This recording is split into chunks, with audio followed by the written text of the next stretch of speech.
Good afternoon, everyone. Welcome. Eberly College of Science alumni, faculty, students, friends, members of our community, both here on campus, and we have a big presence online. Fabulous turnout. Thank you all so much for making it. I am Tracy Lankilde, and I am absolutely thrilled to be back as the Verne and Willaman Dean of the Eberly College of Science. After serving, thank you, I'm so excited. After serving a very interesting and rewarding 16 months as interim provost, it is wonderful to be back amongst scientists celebrating the fabulous work that we do in the college. Um, as you all know, Penn State's leadership in material sciences is built on a fabulous legacy of bold ideas and groundbreaking research in physics and chemistry and other materials-related fields. And that legacy truly lives on in the Eberly College of Science. We are the STEM backbone of the college. The last 16 months has helped reinforce how important we are in the research and education in the STEM fields across the university. And we are very proudly ranked amongst the top 15 colleges nationally in the physical sciences. We have almost $30 million in annual expenditures, and hot off the presses just this week, the Chronicle of Higher Education released their undergraduate degree conferrals, and Penn State ranks in the top 5 in undergraduate degree deferrals in physical sciences, ranked number 2 in the most recent year. UC Santa, thank you, yeah. We are so close behind top ranked UC Santa Barbara. We will get them next year. But this just shows how influential we are in both doing incredible research in the physical sciences and training the next generation that is going out and doing fabulous work and really helping. They are the future legacy. So thank you, everybody, for supporting, teaching, training, being part of this. Science matters now more than ever. And here at Penn State, we're doing the work that really matters, research that drives innovation, research that solves real-world problems, both here in Pennsylvania and across the globe, and research that improves lives. Today marks the launch of our Science Matters Spotlight session, as you can see on the screen. This is a series that is designed to bring our community face to face with the brilliant minds behind our breakthroughs. These sessions are more than presentations. They're about conversations. We want to explore the science that is happening, that is shaping lives, that is shaping our society, and is shaping the future of science. And I just remember why I paused awkwardly earlier, because I'm like, there's another thing I was going to say. This is my first college event as dean, so thank you for making it a fabulous one. All right, thank you. What a great way to start, right? All right, before we dive in, I want to extend a heartfelt thank you to Dr. John Panitz, sitting right up in the front row in the fabulous shirt. Check it out if you haven't already. John earned his PhD in physics from Penn State in 1969 for his work with Erwin Müller, and is now an emeritus professor of physics at University of New Mexico. He has generously donated some of the original equipment that Müller used when he first saw the atom. He was also deeply personally involved in getting that research done. As we all know, students and postdocs are really centrally responsible, engaged in some of the biggest discoveries that we have made, and John is not an exception.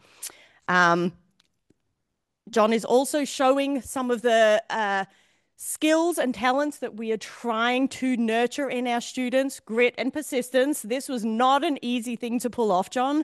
I appreciate you encouraging us to stretch our imaginations and figure out ways that we can truly celebrate this incredible legacy. So thank you very much. We're especially honored, John, that you made the trip here in person. And John will be sharing, for those of you in person here, will be sharing tours of the exhibition upstairs following the presentation. I had the most fascinating and memorable conversation last night. You were in for a treat. Don't miss this. You're going to get the stories behind the stories. I also want to share a special memory from Dr. Max Lagerly, who is on screen soon. Thank you. He is a 1963 physics alumnus and is currently the Erwin Müller Professor Emeritus of Material Science and Physics at the University of Wisconsin-Madison. John is joining us online with the webinar. Hey, John. Max. John is in person. When Max first RSVP'd to join us online for this event, he shared this photo that you can see on screen from his time in Müller's lab in 1961. Max, thank you so much for sharing this and for being part of today's celebration. And it is so wonderful to have two of our Outstanding Science Alumnus Award winners with us today. Both John and Max are recipients and an incredible example of the College of Science legacy. So thank you for being here. Now I am going to hand things over to Dr. Mauricio Terrones, our head of Department of Physics, to tell us more about the Müller equipment and the incredible milestones that we're here to honor. And he currently occupies Müller's office. So all very appropriate. Thanks. Thank you. Thank you. Okay, so, well, it's really, really a pleasure to have you all here. I mean, we had to change the venue because we had lots of people who wanted to come in person. So thank you very much. I can see some grad students, faculty members, alumni, and many, many people. So I will just be very short because there are lots of things that we want to do in this session, and it's just basically the milestones in physics. I mean, we have several milestones, and we're just celebrating here 3 of them in the physics department because within the college, Tracy, I think physics is one of the best departments. Right? Sorry, chemistry is also, but and I try to convince you. So, and I will try to convince the grad students that you made the right decisions to come here and stay here. And I try to convince the faculty to stay here and keep working hard. So, so basically we have also, I mean, the 70th anniversary of the, when Erwin Müller first saw the atoms. I can tell you another story later on. We're also celebrating the 10th anniversary of the observation of gravitational waves. So I think Chad and Satya, so you're involved in that research. So that happened also here in the physics department, and also Jainendra Jain for all his achievements, but in particular for the World Prize in Physics, which is, yeah, the closest to the Nobel Prize that we have. Thanks. So I would like to welcome back, Tracy.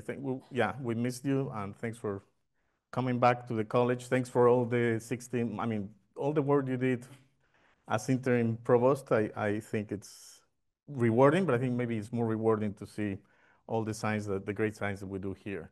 I would like to thank also Andrew Reed. So is he around? Or okay, so he's supposed to be here, but sometimes he has another commitment. John Redwing from representing the MRI as well. She's the director of 2DCC, and John Panitz. So thanks for coming. I mean, and Max Legally as well. So I think this is important. But I think, John, thank you very much because you basically made us aware of, I mean, the exhibition that we have now here, it came back home. So thank you very much for doing that. And we have and then we have all the faculty and students, and we have young fellows here in the physics department here as well, you can see. We have these are PhD students as well. But anyway, so 2025 marks also the year of quantum, and I think it's very important because when Erwin Müller, engineered the field emission microscope, basically what he was demonstrating was quantum tunneling. So that was back in 1936 when he was in Germany. But I think this is the year of quantum. Again, all the contributions from Jainendra is also very important. So we're celebrating that. And I can tell you that there are few things coming up regarding quantum science. So stay tuned. We will have a superseed project call, and we're going to invest more on quantum. So thank you very much. So this is a picture of Erwin Müller posing for the picture. He was with liquid nitrogen, dealing with liquid nitrogen, and I'll tell you the story when basically they saw the atoms, but it was one grad student who persisted and insisted after several grad students who didn't succeed. There was this grad student, Banwar Bahadur, who was persistent and told Mueller, you have to use I want to use low temperatures to be able to see the atoms. So they designed this cold finger. And at the same time, he also learned how to sharpen the tip. And actually, when I was teaching grad lab, I was doing the STM, and I told students, you have to sharpen your tip. And that's the whole secret of seeing atoms. So that student succeeded, and that's when, in 1955, that's when the atoms were first seen. So, but it was one grad student behind this discovery, and I think it's important to. So it was the field emission microscope was developed in 1936. In 1955 was the field ion microscope. That's when they were using ions, and then they could see the atoms.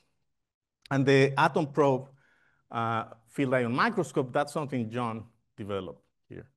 So I think that's, this was a summary. Then we have the gravitational waves, as I mentioned. So Chad and Satya and Jainendra, who's here as well, and he will give a talk later on. So let me try to convince you that the physics is doing great here at Penn State. So we're number 9 in gravity, and cosmology. We are number 11 in condensed matter, and number 21 in the physics doctoral program. So number 11 and number 9, that's pretty good because we are basically behind just the top universities. So I wish we could go, yeah. And so, yeah, we need a few more, faculty positions, Tracy. Sorry. But let me tell you, so we are a very healthy department. We have 46 faculties, tenure line, and 10 female, 6 underrepresented minorities. We have 7 teaching professors, 8 research professors. We have 180 grad students, 30 postdocs. We have 5 members of the National Academy of Sciences. We have 9 fellows of the American Association for the Advancement of Science, and we have 22 fellows of the American Physical Society. We have also 3 Evan Pugh professors, 2 Atherton professors, which is a special emeritus. So it's Evan Pugh emeritus. We have 5 distinguished professors and 3 highly cited researchers. So I think physics is really doing very well, and I would like to thank the faculty and students for this incredible work. This is the timeline. I will just go very quickly here, but it's just condensed timeline because, I mean, there are many things that the physics department has done. 1955, it's what Erwin Müller, when he saw the atoms. Then in 1986, that's when Abhay Ashtekar also, he developed the loop quantum gravity theory. Then in 1988 and we will know more about that, Jainendra had the idea of composite fermions, and how did it come to his mind? He can tell you watching a TV show or something like that.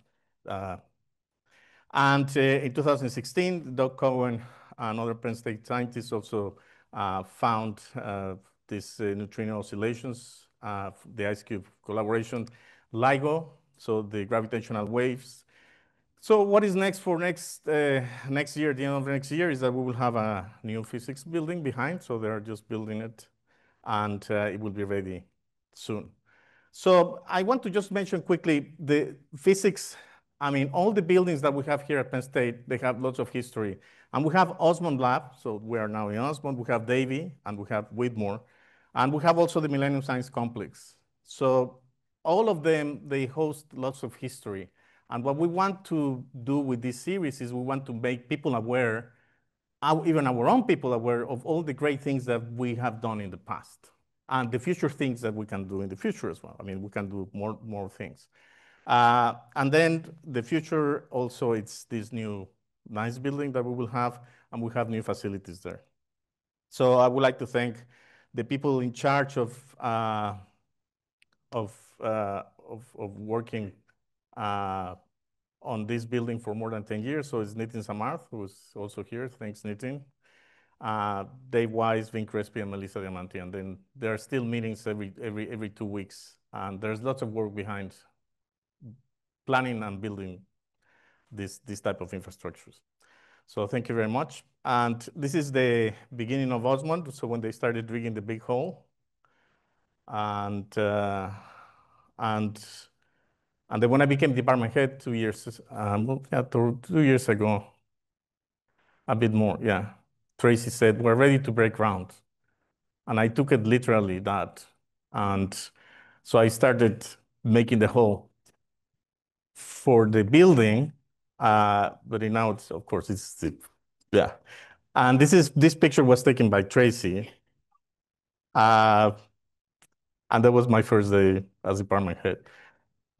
So I thought I had to do it, but that's, yeah, anyway. This is the status of the building right now. So things are moving along well. And we have here in physics, we have lots of, excellent opportunities. We are leaders in condensed matter, materials physics, AMO, and we will have new facilities that we will attract more faculty and more students. Great faculty and great students. So lots of things to come in the future. And we also have, related to 2D materials, we have the MERSEC. So we have Vin Crespi as well. He's the director. We have also the 2DCC, so the Two-Dimensional Crystal Consortium. That's another NSF big center. Lots of things are happening here with LIGO. I think there are some news next week, I think. I heard a little bird told me. It's a new discovery. And dark matter. So we're still in the search of dark matter. So hopefully we'll be the first ones. And here's what is important is the students. The grad students are the ones who do the work, most of the work. And sometimes they want to put aside maybe faculty because maybe they interfere with experiments sometimes, because we think we know everything, right? So anyway. So this is some of the facilities we have at the Millennium Science Complex. And I think I would like to mention that this is state-of-the-art facilities. I think there's nothing like that in the country. And I would like to thank Andrew as well and the office and his office because they are supporting, acquiring lots of very good equipment, the top-notch equipment. And that attracts, industry, attracts faculty, and attracts students. So thank you very much. Also, in the new building, we will host lots of labs for quantum science, and we will also we will have a high bay for astrophysics as well. So part of our research. So let me tell you a bit of the story of how things, I keep telling the students, you never know what you're going to do in 5-10 years from now. And sometimes you come back to an origin where you started. So you start connecting the dots, and that's what I did. When I was given this office by Nitin, so this is the lab, the field emission lab, it was very interesting. You go, and then there's this plaque at the door, and there's this plaque on campus, and then that's when the field ion microscope was developed, and individual atoms could be seen. But I can tell you, when I go back, my first modern physics experiment was the field emission microscope. And this is a picture of me.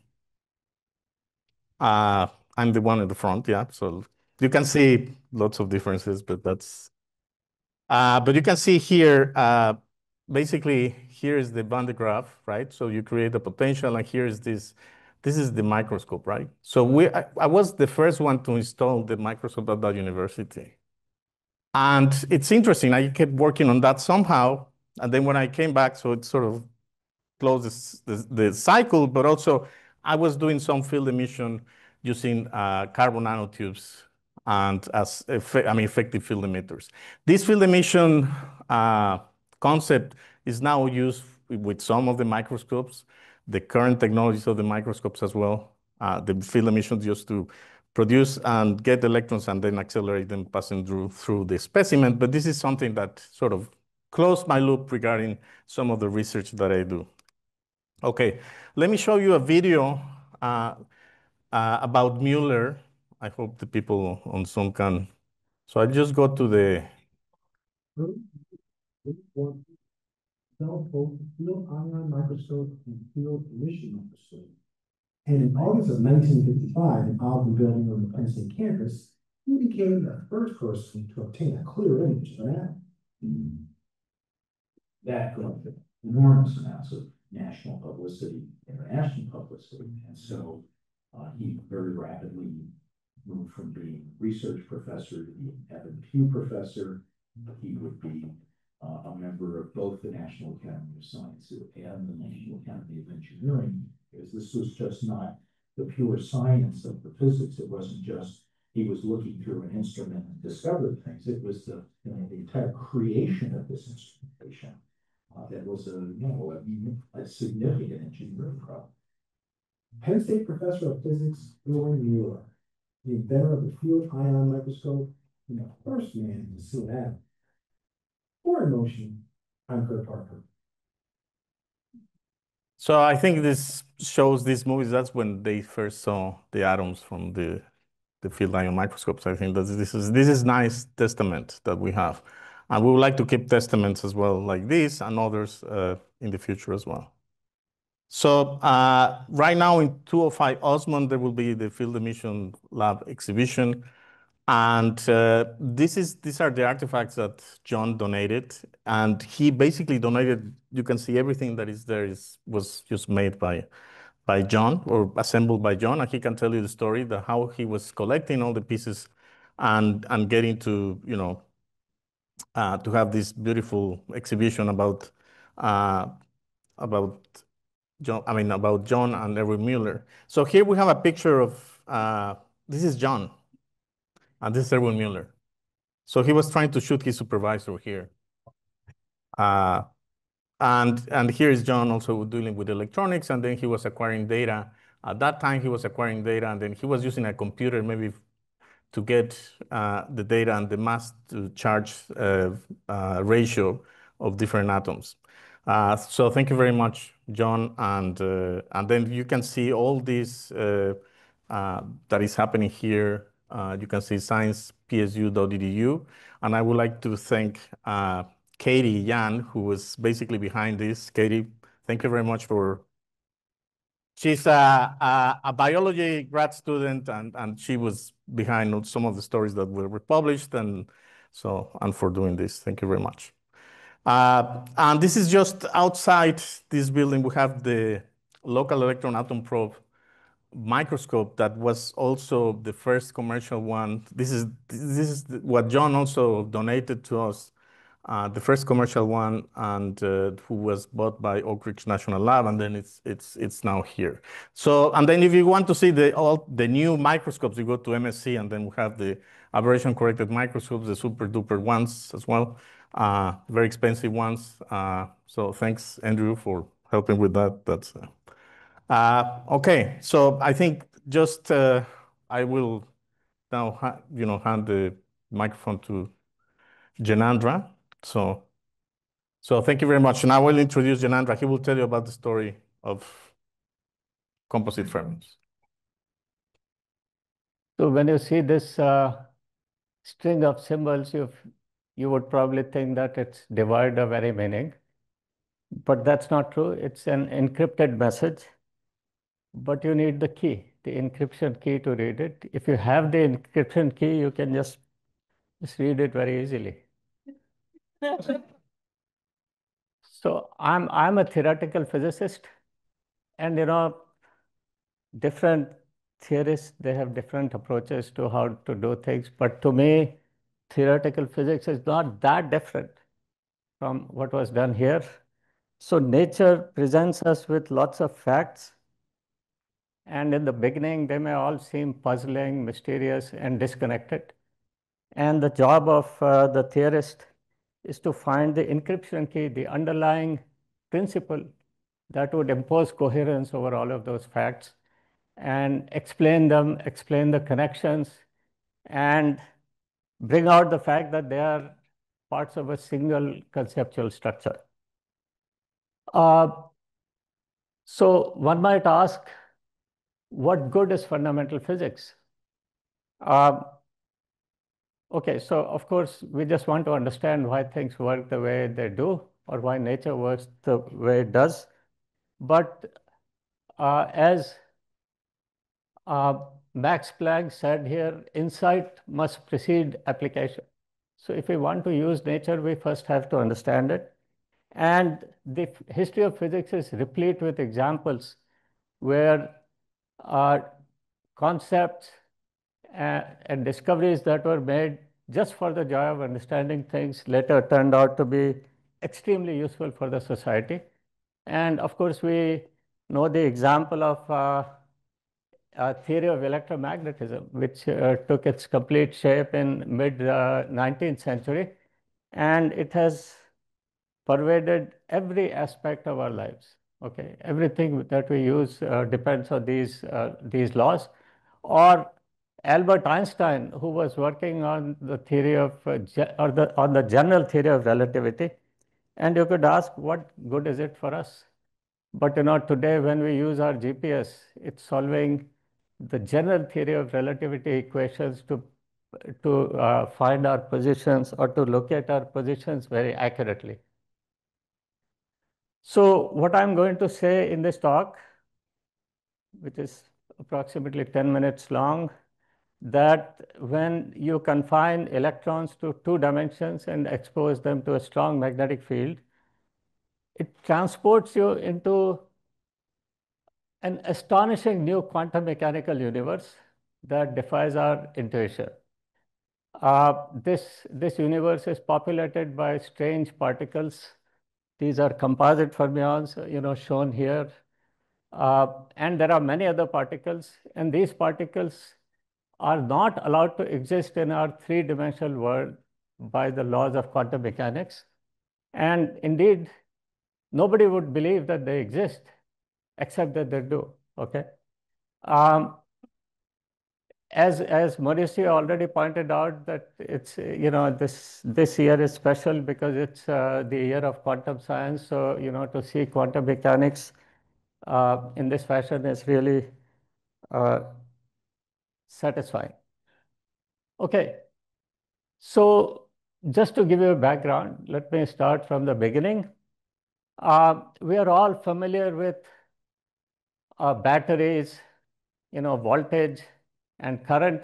So we know if you attach a battery to something, it has a current flowing through it.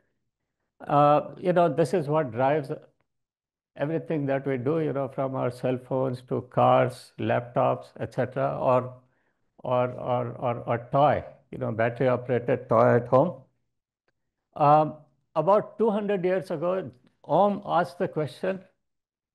Okay, so I was advised not to show any formulas, but I'm taking the liberty of showing at least some simple formulas because I think those are essential to the understanding of this talk.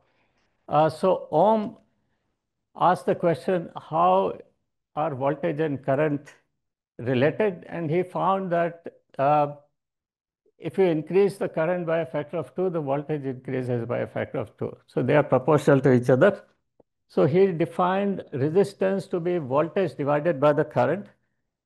And the resistance is more or less constant for a given piece of material.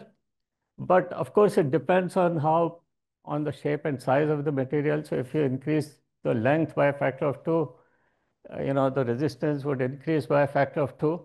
Or if you put gold or copper, they have different resistances. So it's a material specific property.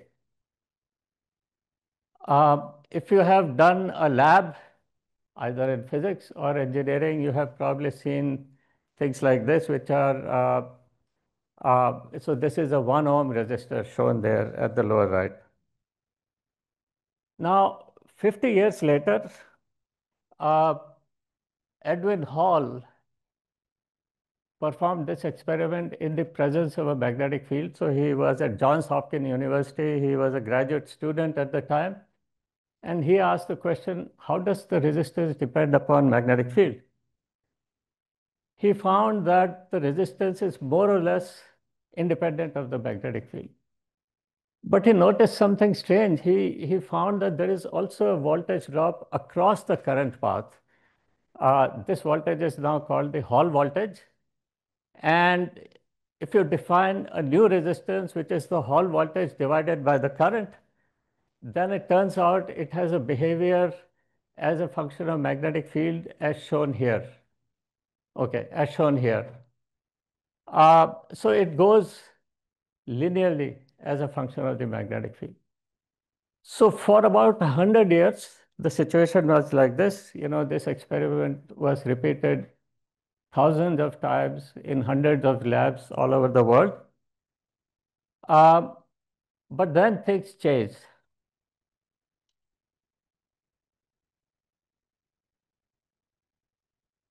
So let me tell you a little bit about my own journey. I would like to emphasize that physics has this amazing appeal, which could reach the remotest corners even at a time when there was no internet, no television.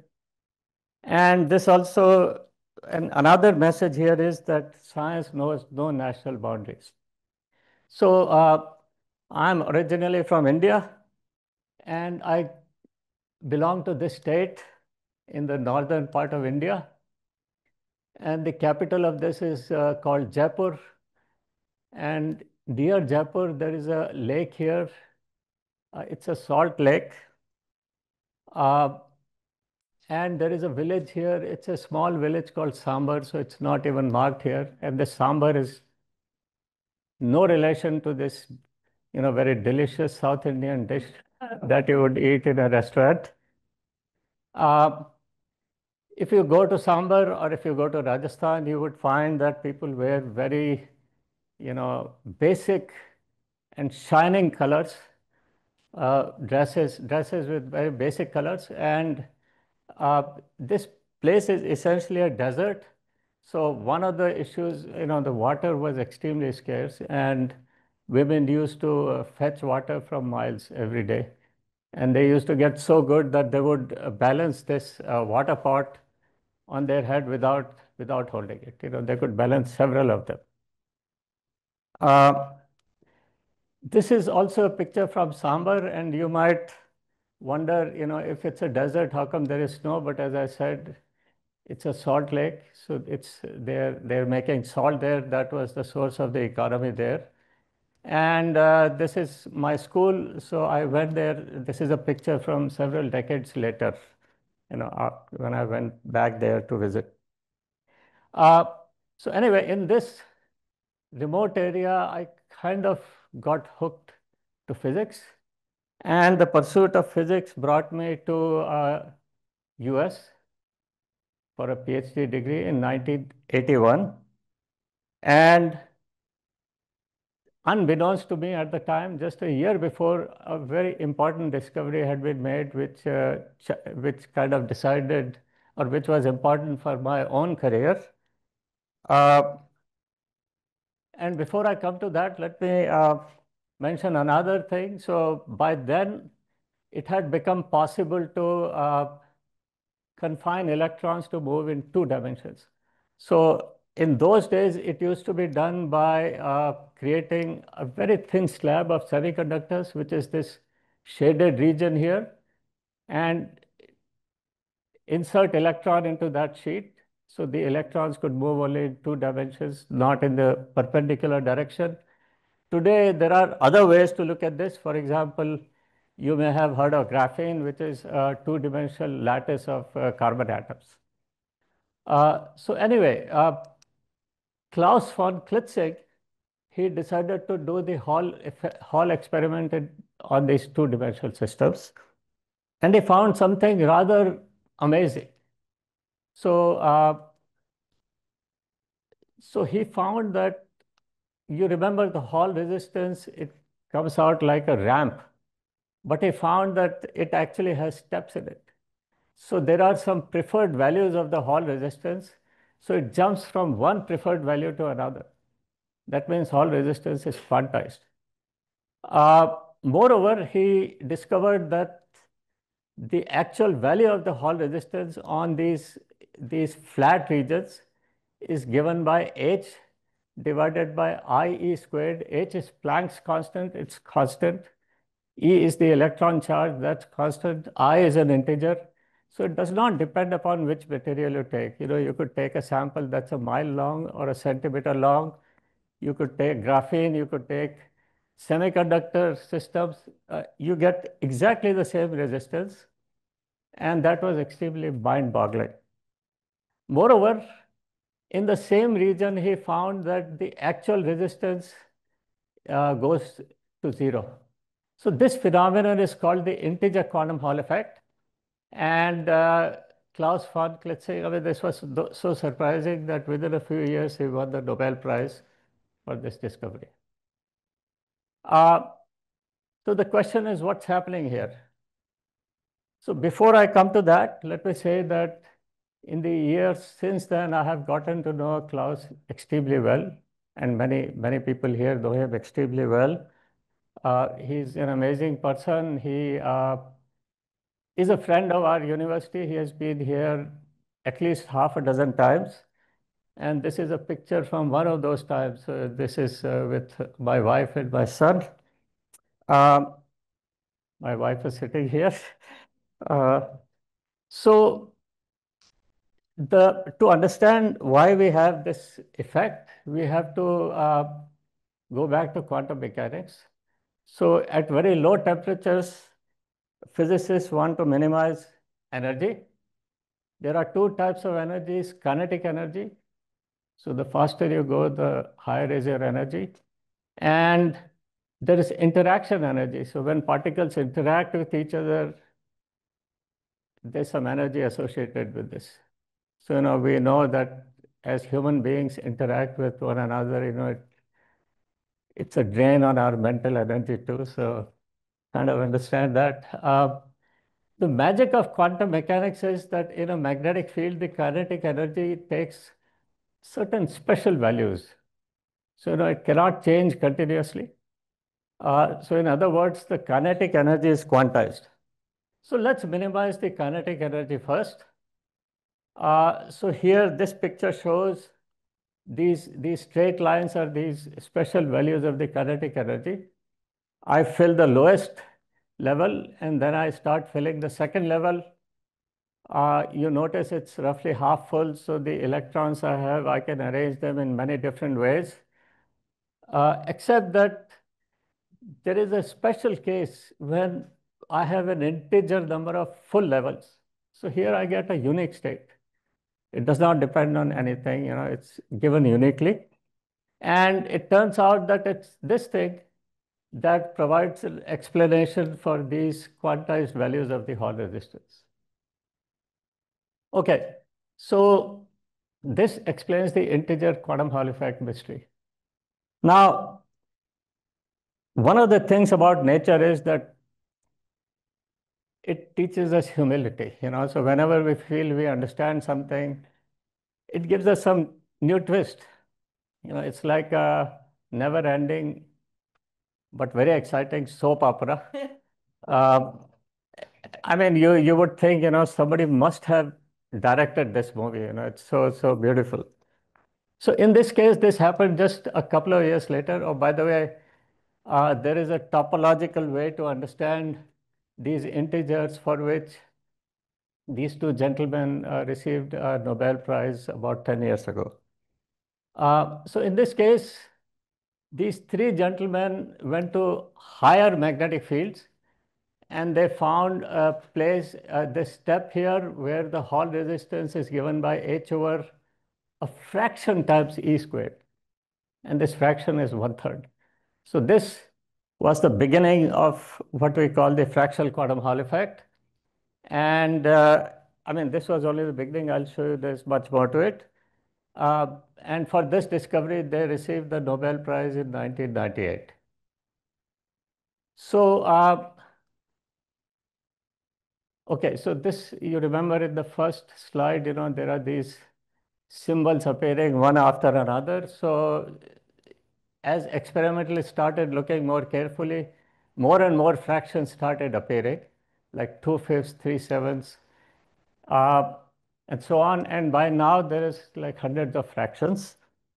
The fractional quantum Hall effect is among the most stunning manifestations of quantum mechanics at the macroscopic scales. And actually, this is one of the most striking mysteries that nature has presented in the field of quantum condensed matter.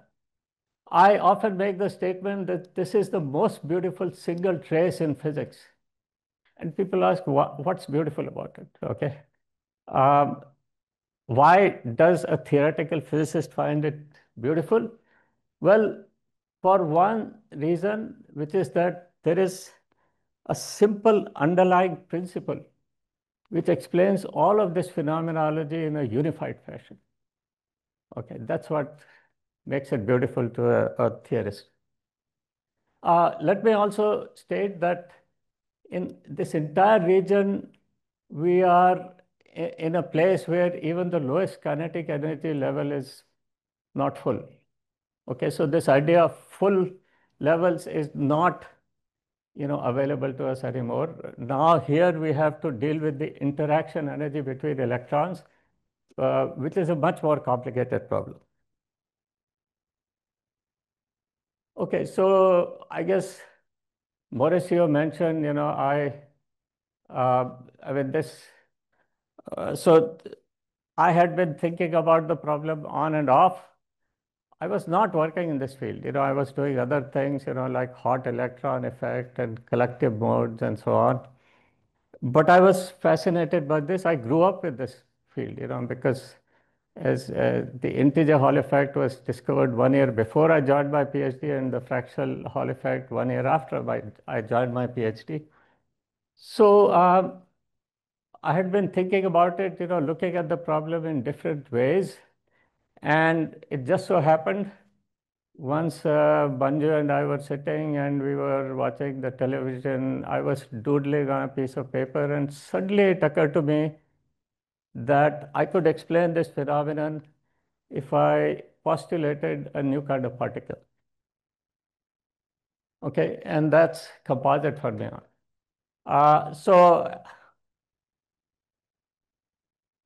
Okay, I don't want to be immodest, but so I am Erwin Müller professor, which is a great honor for me. And as Erwin Müller was the first to see atoms, I may be the first to see composite fermions. So the composite fermion is the bound state of an electron and an even number of magnetic flux lines. The even number could be 2, 4, 6. And the basic property of composite fermions is that when electrons capture some of the magnetic flux to become composite fermions, they do not see this magnetic field that they have eaten up. They see a reduced magnetic field, which is at the core of understanding all of the phenomenology. So I proposed in my first paper that just like these integer quantum Hall effects, they were understood in terms of filled levels of electrons, the fractional Hall effect is understood in terms of filled levels of composite fermions. Okay, so this provides a unified explanation of all of the fractions, and it also unifies fractional and the integer Hall effects, the two Nobel Prize winning discoveries. In the beginning, when I proposed this, the idea was treated with skepticism, which is always healthy because, you have to, any new idea has to be challenged. But within a few years, there was a lot of evidence in favor of this. And the universe of composite fermions is ever expanding.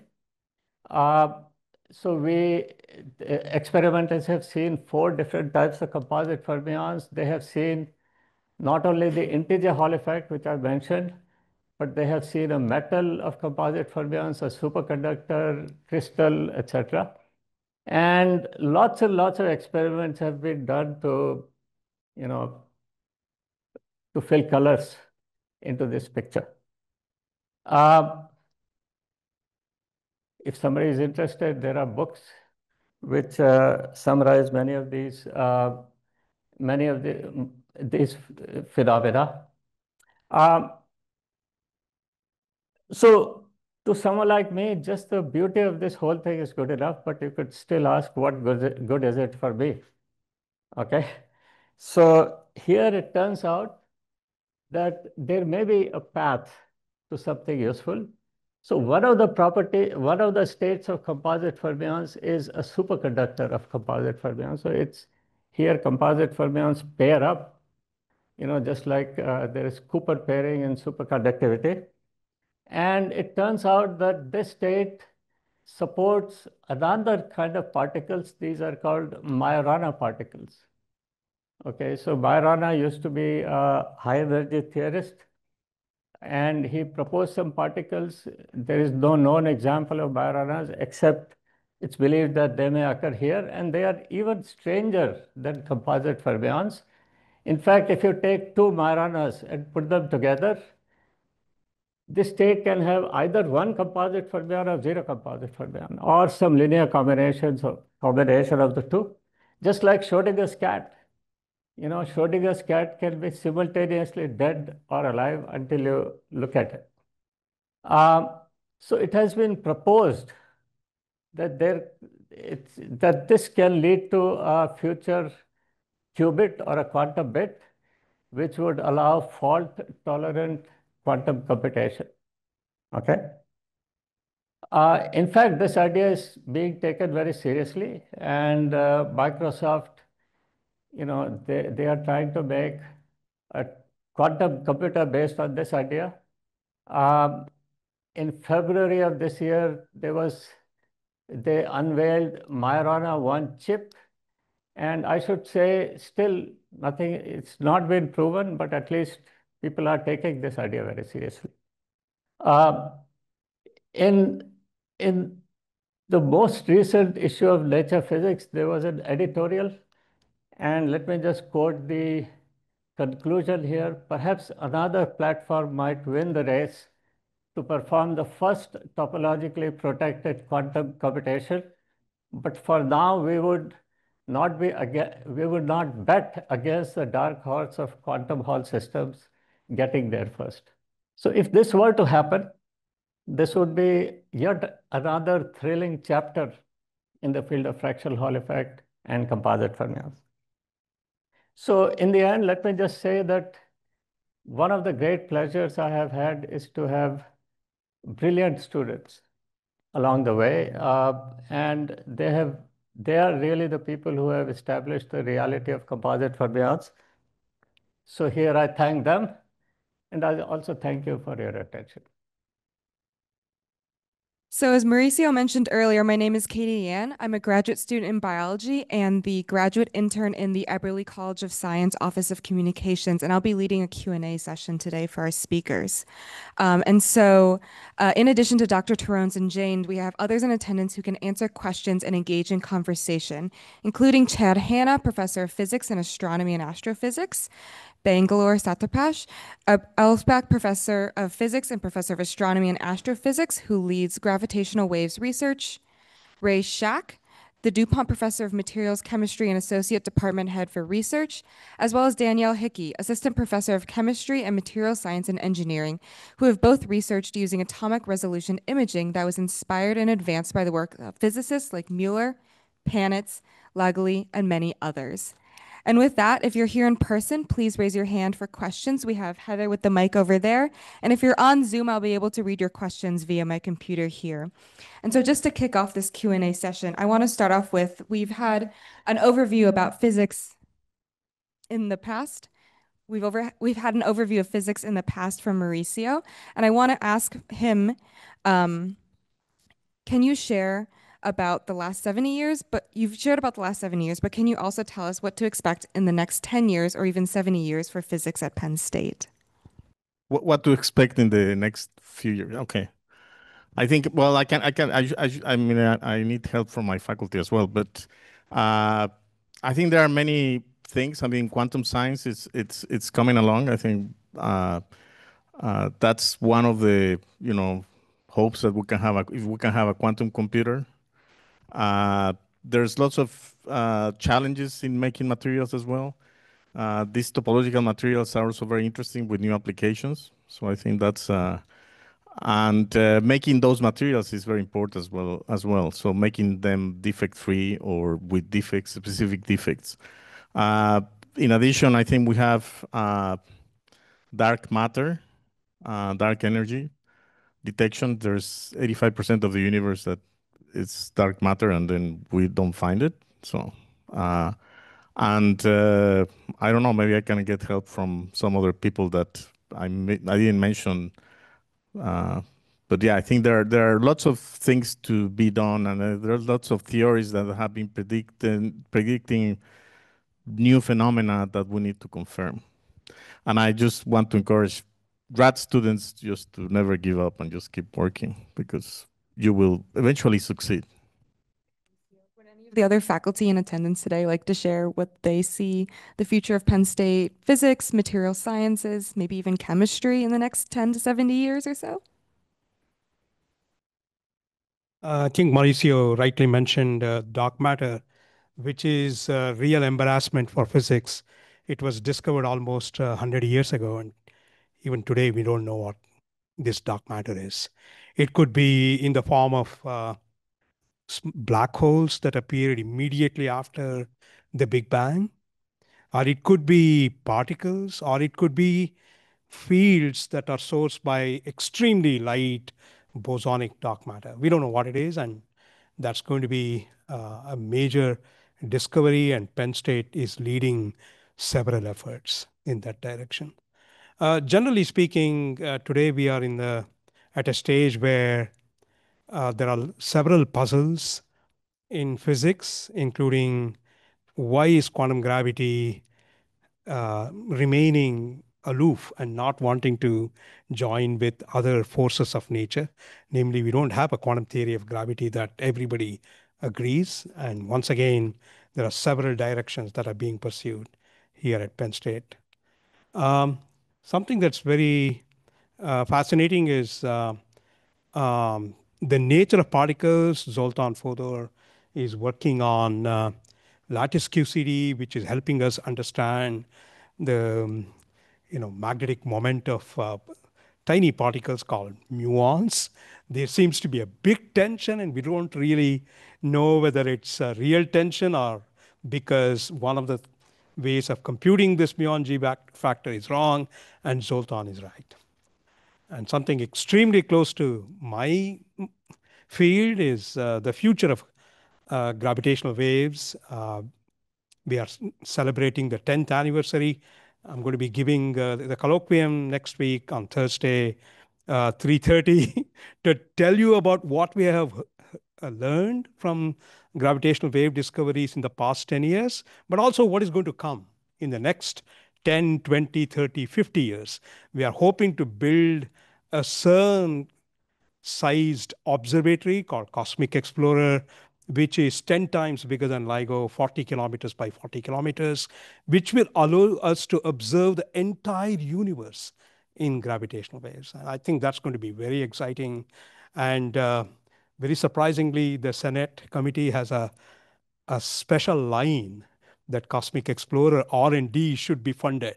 And the committee, the Commerce Committee, should report back to the Senate committee in 90 days of the report. Something like that has been mentioned. So these are very exciting times, and there are lots of things that are going on, and I'm really proud to be a Penn Stater. We are. Penn State. Thank you. Satya. We've got a question on Zoom now from Ano Marua.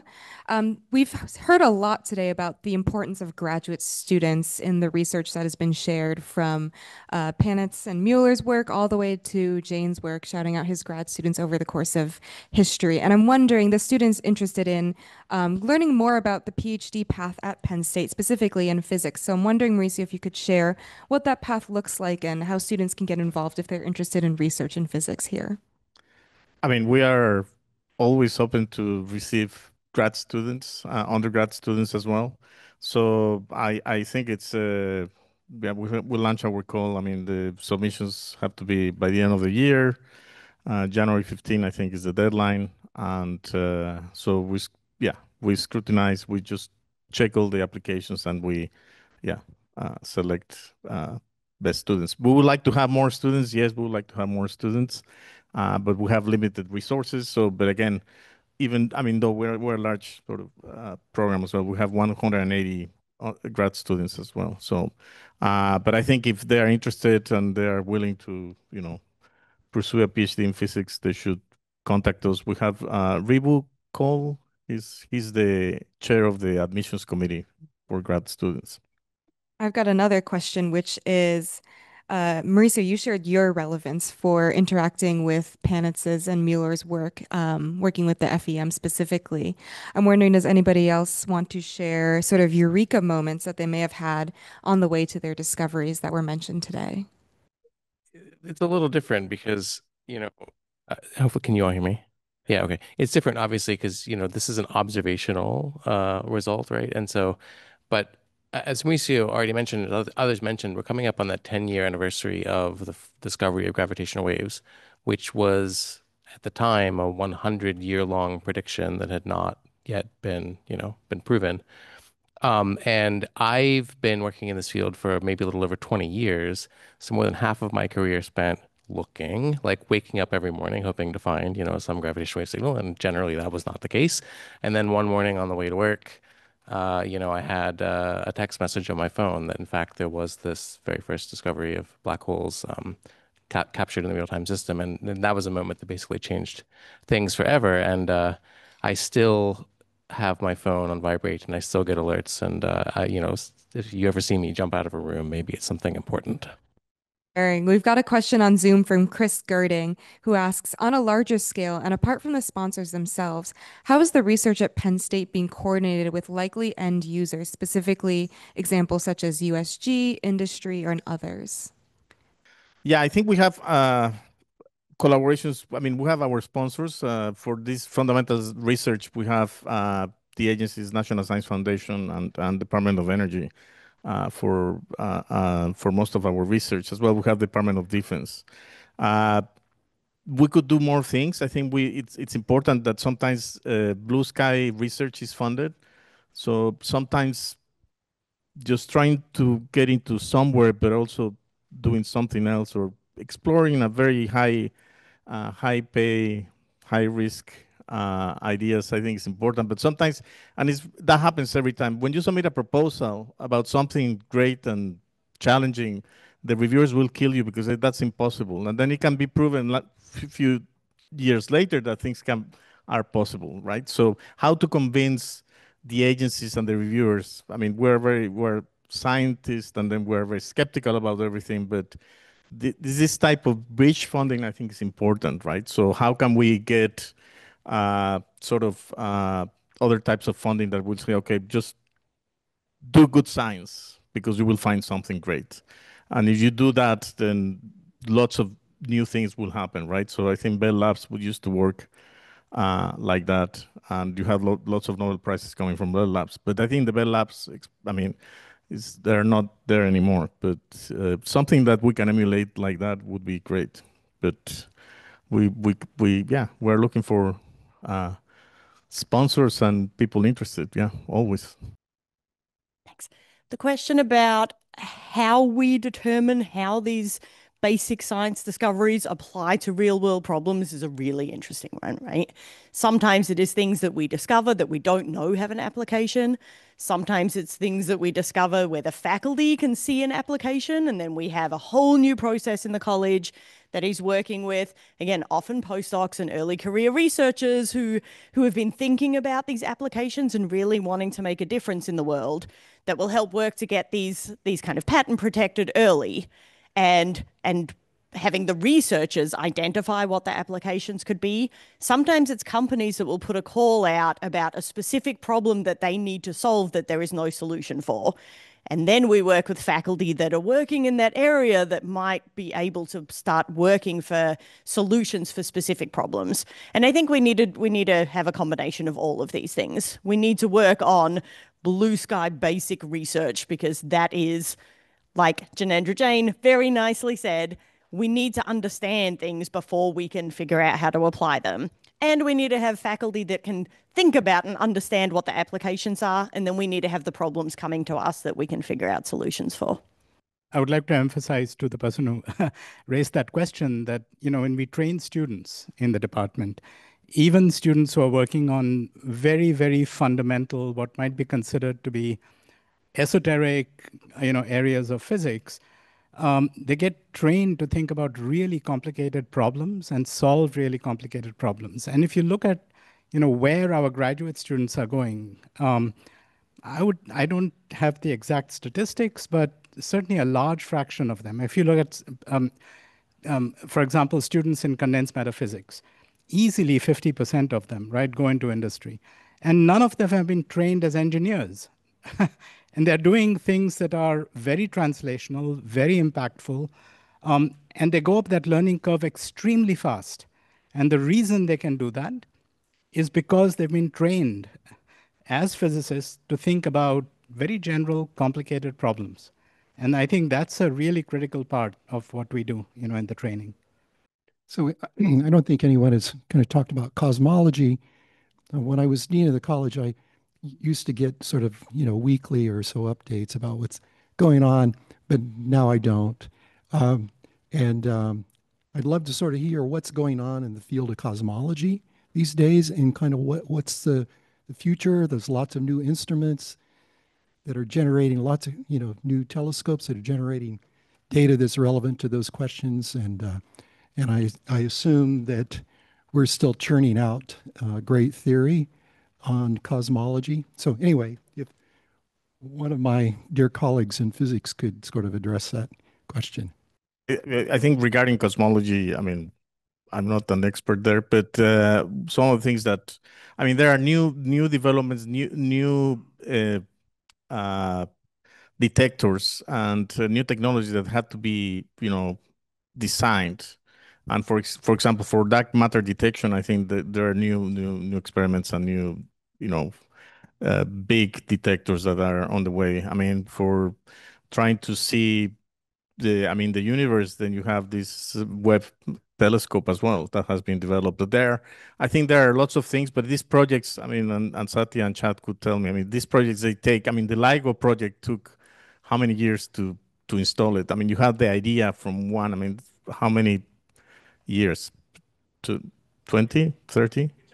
25 years. So there are lots of projects that our faculty are involved in trying to use, develop new technologies, new ways of, with the knowledge that we have at that point, right? So, and then we have also, I don't know if Luis can talk about what they are doing with dark matter as well, but yeah. Because that's one of the big things coming up. We can give a quick perspective, cosmology, but also more on the particle astro side, because that's what we like calling or work on. There's a lot of efforts within Penn State.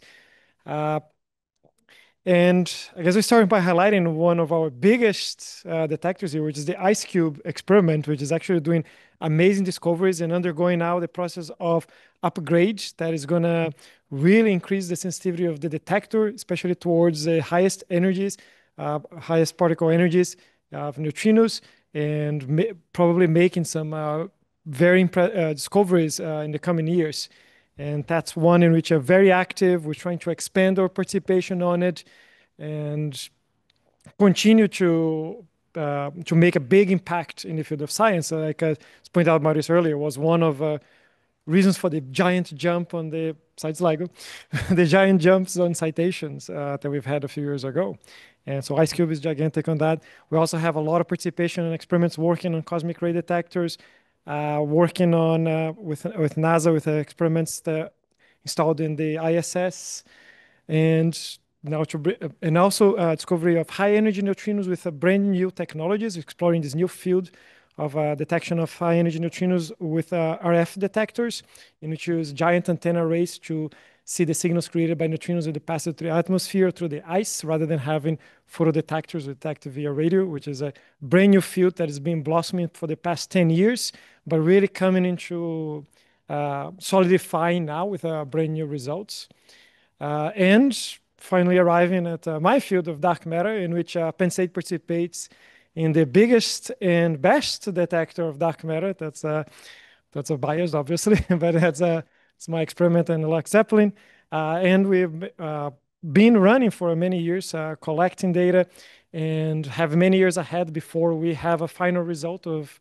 So far, we have not found dark matter, but we still have many years ahead before we can say something. And already thinking ahead of the new technologies to keep pushing on the field, because it is one of the biggest unknowns right now in physics. What is it that makes up the vast majority of the universe?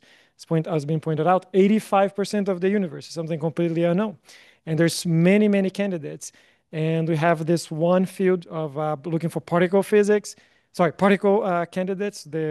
it's called WIMPs. That's the Lux Zeppelin experiment. And we participate in existing experiments, but also building new experiments looking for those, thinking about the next generation already, and also expanding more field-like candidates for dark matter, in which we are having new hires on that. We have new professors working on that now at Penn State and bringing in new postdocs and new grad students. So that way we're casting a very wide net on the search for dark matter and a whole lot of other new phenomena out in the universe. Everyone, well, thank you so much for joining us today. For those online, that concludes our programming, but please visit science.psu.edu to learn more about these topics. And if you visit any Home Football Friday, the Eberly College of Science is partnering with the Penn State Materials Research Institute to offer tours of the original Müller equipment, as well as today's latest state-of-the-art microscopy technology. Welcome you to stop by from 3 to 5 p.m. on those days.